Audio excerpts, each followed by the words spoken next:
Have you seen the movie Sideways?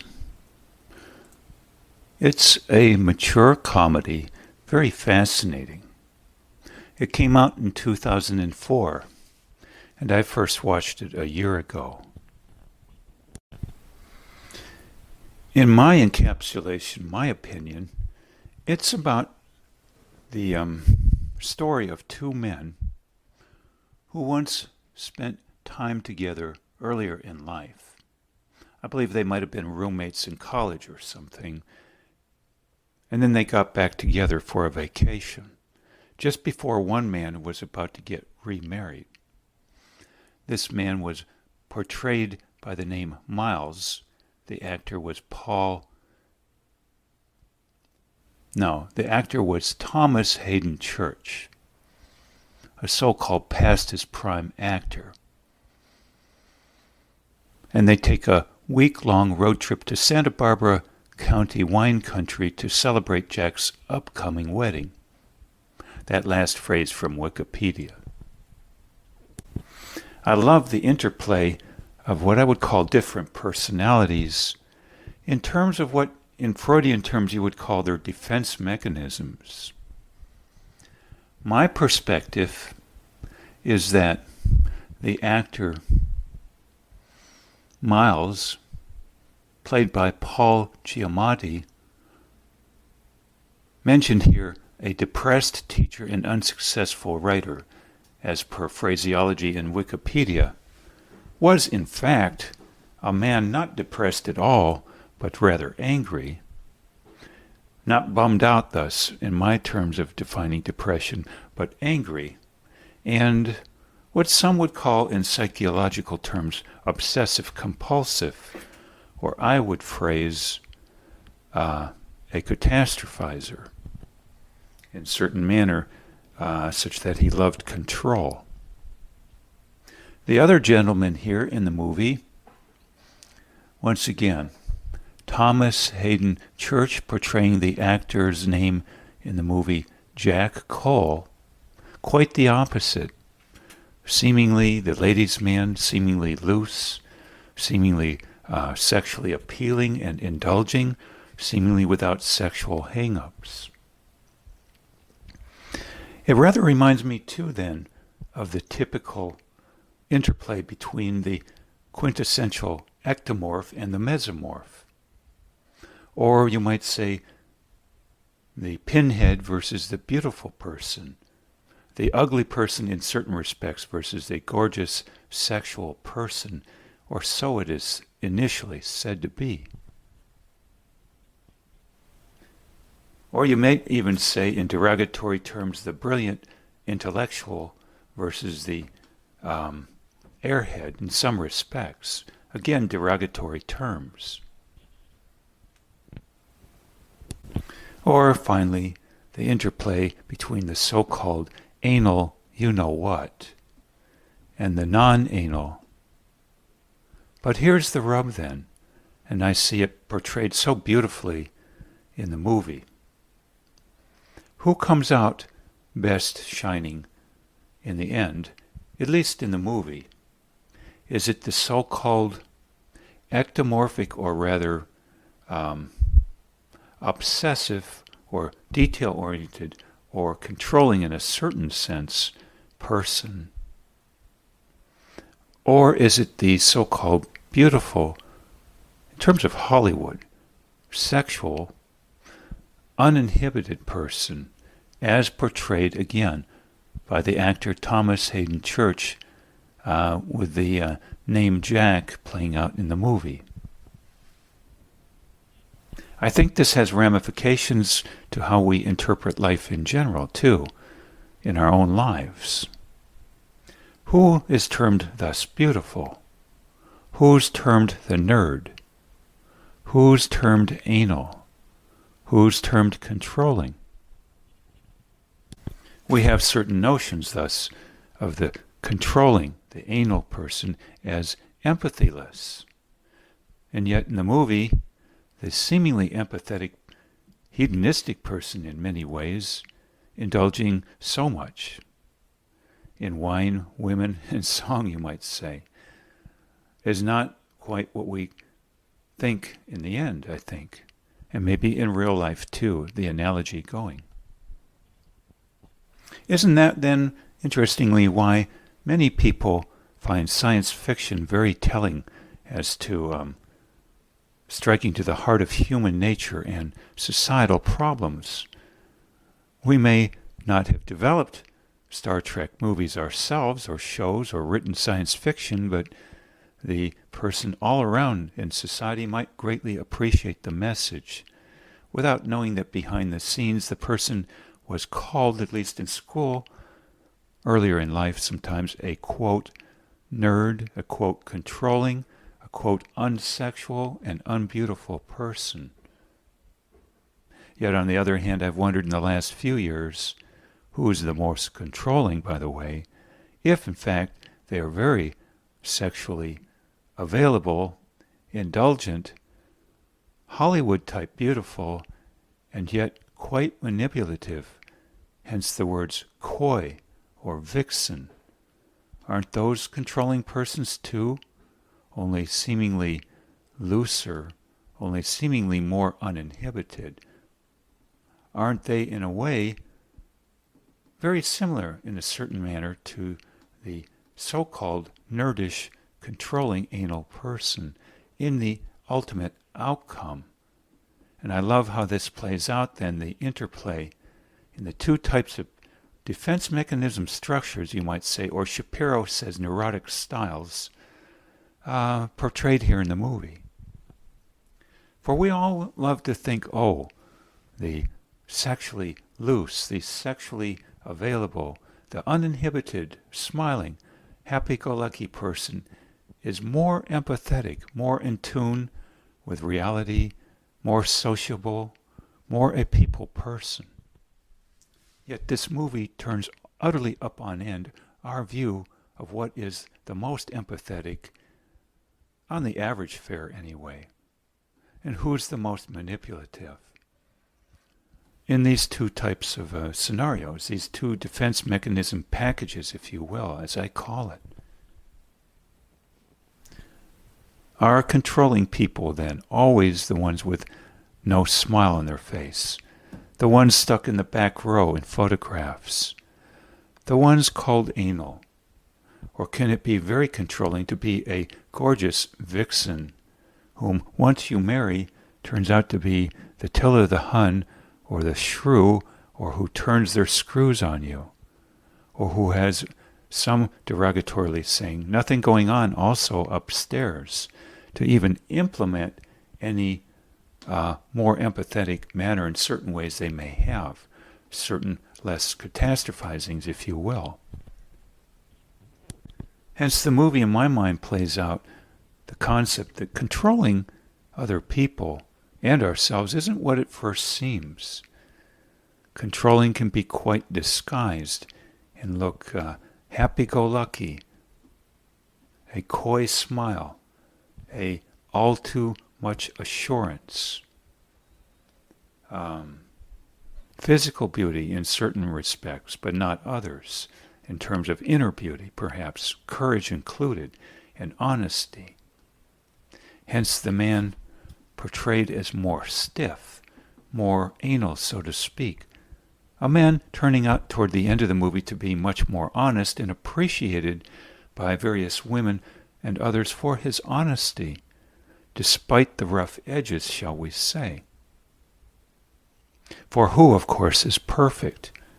Even biblical scriptures say, let him who is perfect cast the first stone, or words to that effect. Neither of these types of people, in terms of defense mechanism orientations, as I call it, perfect. Who is? The Buddhists would say, if you are perfect, I suppose in these regards, fearlessness, anger, guilt, and the lack of defense mechanisms basically to cope with these problems, because you don't have them, relatively speaking, that this person is enlightened. Well, how few people are there like that? Even Erich Fromm, in his book The Art of Loving, said many people have never met someone capable of loving them. But surely we strive for approximations, And these two gentlemen, in my mind, epitomize two different approaches to handling struggles in life and our framings of them, our ability to cope with them. Neither of them being perfect, but going about life in different styles, as Shapiro says, as per his phraseology, neurotic styles. To close, I like what one friend told me at the age of 80 when she told me this. After examining her life and including her separation in marriage from her former husband, she said he was a good provider, but that there were many other problems, I suppose, in the empathy department, and he was so, quote, into himself. Well, I suppose you can't have your cake and eat it too in this life, generally speaking, unless you've married Mr. or Mrs. God as you define them to be. Good luck. Why throw out the baby with the bathwater thus and have no relationships ever? Isn't that in a sense called splitting, or borderline, or what have you? Or just plain not being able to compromise and take the good with the bad in every sphere of life, not just relationships. I think then this movie plays a duality and doesn't leave out a third option. The duality between honesty, dependability, transparency, versus what is more pleasing in the short term sexually, let's say especially, but lacking often these other elements of dependability, honesty inherent, to include not hopping from bed to bed, having affairs, being cheated on in general, being deceived. Why, though, have just a duality between the two? The so-called honest, dependable, even perfectionistic thus, and controlling in one sense person on the one hand, and the so-called sexually pleasing in the short term but philandering, undependable person, dishonest in the long term person. Can there be a third option? Anne Schaaf, Dr. Anne Schaaf, who passed away recently, wrote a book, When Society Becomes an Addict. And she talked about how we frame certain things as having only two options, thus a duality. Wouldn't it be nice to have a combination of pleasingness in certain manners, sexually, lack of inhibitions of emotions in general on the one hand, and yet honesty throughout in the other, without ratcheting down someone else in terms of control, and ratcheting too of one's emotions. Ratcheted emotions doesn't mean a lack of honesty in all respects. So fascinating. Maybe the number of people who have a third option outside of this so-called duality are rare in number. We ought not have a fantasy of ever finding such a person. Maybe a relationship partner is good enough to the extent we are good enough to handle one of these two dualities, i.e. the flaws in people. I'll close with a humorous note. A year ago I was sitting in a coffee shop nearby, my hometown here, and I heard a gal of about 24 or 25 talking on the phone with a girlfriend of hers for half an hour. She proceeded to talk as a single person at her age, never having married yet. No problem with that, I say. Maybe even admirable. That she had one boyfriend, he had this problem. She had another boyfriend or date, he had that problem. And she went through a dozen names. They all had this or that problem. Thus, they were all unqualified to be a partner for her, a date, and a marriage spouse, shall we say. You might say then, well, she will end up a old maid, the derogatory term. Well, no problem with that. She will end up unmarried. She will end up with no children. No problem with that. Many people prefer that, and it might be admirable. But to be that and bitter, yes, bitter, in my mind is a different scenario. And in general, if we throw out the baby with the bathwater on everything in life, not just people, how are we to read a book? How are we to listen to a lecture? How are we to go to school if needed? How are we to join up with anything? How are we to pick a career or job? Because everything has pluses and minuses. How are we even to show respect to people for traits they have we don't particularly enjoy being around? If we have thus this duality and say only one can be good, and we demand perfection from people, seems to me we will live in a room isolated and bitter about it. Secondly, the isolation and the lack of data, the lack of sexual pleasures, the lack of companionship, nurturing in part, all secondary in my mind to bitterness as to, quote, what I didn't get in life, how unfair, and it's all other people's fault.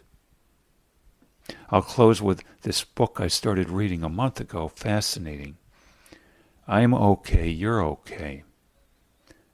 It was either written by Eric Byrne or Ed Harris, I think. Fascinating topic. Some, I would say, thus say, well, I'm okay and you all are not okay, and that's not good enough for me.